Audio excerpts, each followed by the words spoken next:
One of the biggest changes in the NFL in recent years is all the advanced analytics. We have been able to see the game in an entirely different light and see players' values that don't show up in the main stat categories. I think it has been really awesome to track because the numbers can back up what you see with your eyes, whether you see a team that has the least separation with the receivers or how far the ball travels in the air. However, there has been a website that has really taken over lists and rankings that a lot of people just take as truth. It is very popular because I think we love to rank things. It lays it out in a very simple format and it's easy to follow. I have even used them before for offensive line rankings because that's something that can just be hard to rank. So you should be able to trust this credible source. But after seeing some of their articles, it is very apparent that it is a very biased and very skewed website. So in today's video, we're going to cover some of the worst takes that Pro Football Focus has ever put out and go over why this is such a problem. And stick with me through this whole video because it goes multiple layers deep just to how bad it is. But very quickly, I want to start out by showing you guys some love. I want to feature my favorite, the best, or the funniest comment from the day before. So if you want to be featured on the channel, make sure to comment what you think of the video to be featured on tomorrow's video.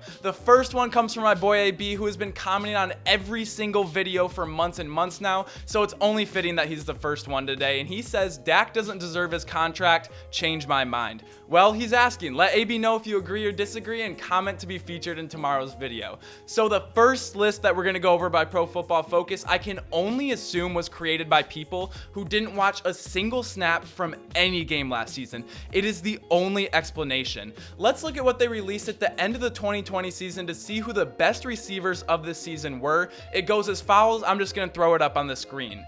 I don't even know where to begin. You legit had to not watch any football last season to think this is a good top 20. I'll rapid fire my thoughts because I can't even justify this list by stats, impact on the team, or find a common trend of why they're ordered the way it is. This was based off the 2020 season and not a projection list, which we'll get into the next list. AJ Brown, the third best receiver, him and Thielen better than DeAndre Hopkins, Antonio Brown better than Mike Evans and Chris Godwin. He only played in 8 games, so maybe the amount of games just doesn't matter. So why are Julio and Michael Thomas so low? Because Julio in 9 games almost had a better year than Thielen did in 15 games.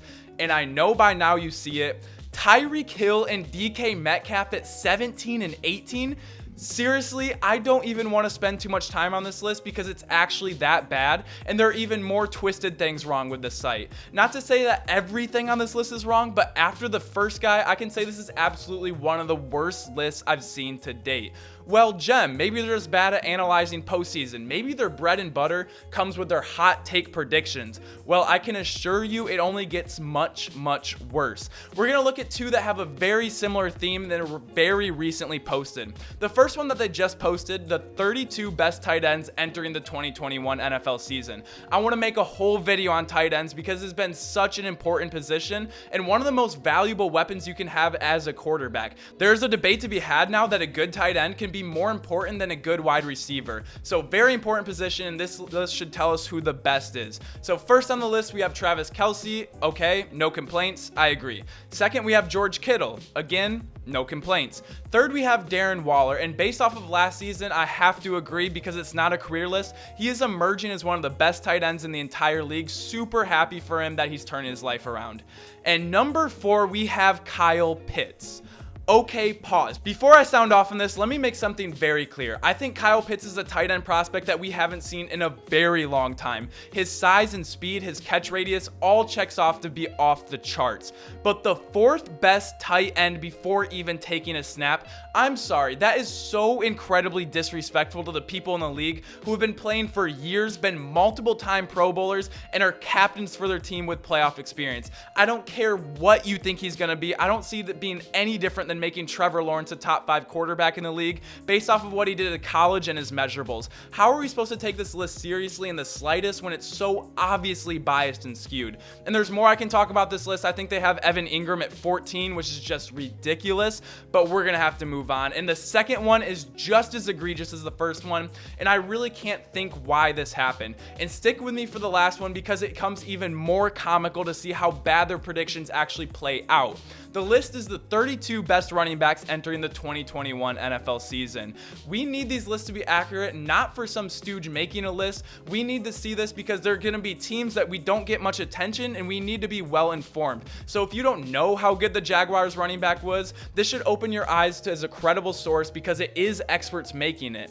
So let's see a few on the list and see what their metrics are. We have Christian McCaffrey at 3, Saquon at 7. So right off the bat, this tells me it's a projection list because the two of them played a combined total of 5 games in 2020, which is fair as long as they're being consistent throughout the entire list. So going down the list, I saw some things that were questionable in the ranking of orders, but none more absurd where they ranked Lions running back DeAndre Swift. If you're curious where the Lions running back ranked last year after an incredibly solid rookie year, where he averaged 4.6 yards a carry and had really started to showcase his abilities running and receiving the ball, he had an 80% catch percentage, and he's going to be the focus of the Lions offense with an improved offensive line. He's going to be the offensive player of the year for the Lions. They're going to rely heavily on him running the ball, and Goff is known to throw a lot of checkdowns and passes to running backs, so he is poised to have a monster season based on the circumstances and his abilities. So knowing all of this, it seems like DeAndre Swift should at least be in the middle or even the top half of this list.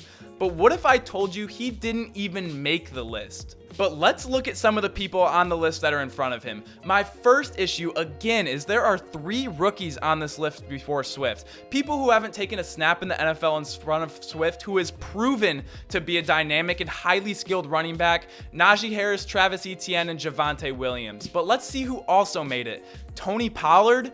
No.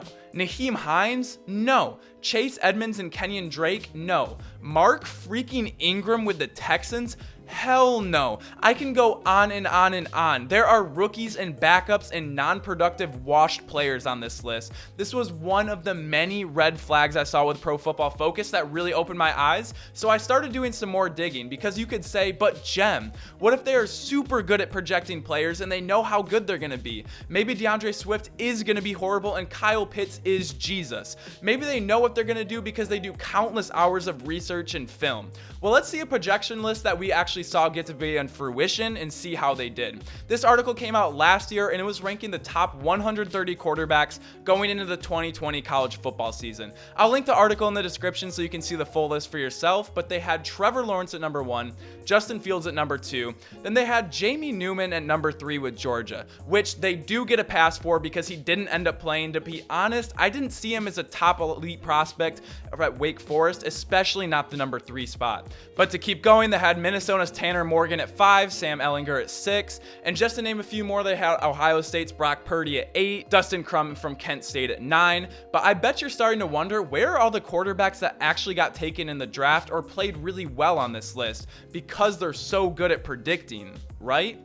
Well, they had Zach Wilson at 34. They had Mac Jones at 24. They had Kyle Trask at 48, and Kellen Mond is the 16th best quarterback in the country.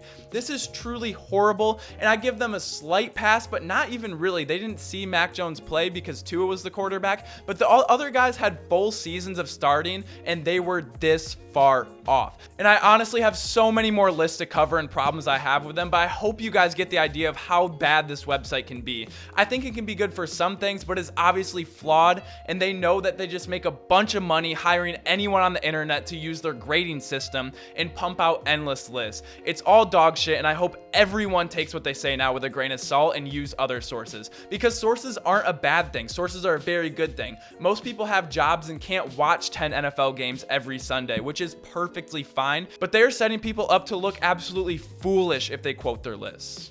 And I didn't even go fully in depth as to the list because the running back list was not as bad as the wide receiver list, but in it, it's like, why do you have him above him? And I can't even figure out it's his amount of games played, what they think they're going to be next year, because is it stats? Is it their situation? Because none of it makes sense. And I just think it's all just kind of thrown out there to be topics. But even the tight end list was just as horrible. But I really hope you guys enjoyed today's video. Make sure to comment down below to be featured in tomorrow's video. I'm going to take the best, the funniest, or just the coolest, most interesting debate comment I can find, and I'm really excited. I want to show you guys some love. You guys have been killing it with the comments recently. My last video got a ton, so I really think you guys should get featured on it if you guys are gonna start a really good debate. Make sure to like the video if you like it. Make sure to comment down below what you think about Pro Football Focus and what you thought about them before and after this video, and make sure to subscribe if you enjoy daily sports content. You guys have been killing it. I absolutely love you guys, and you know the drill. I will see you all tomorrow. Peace.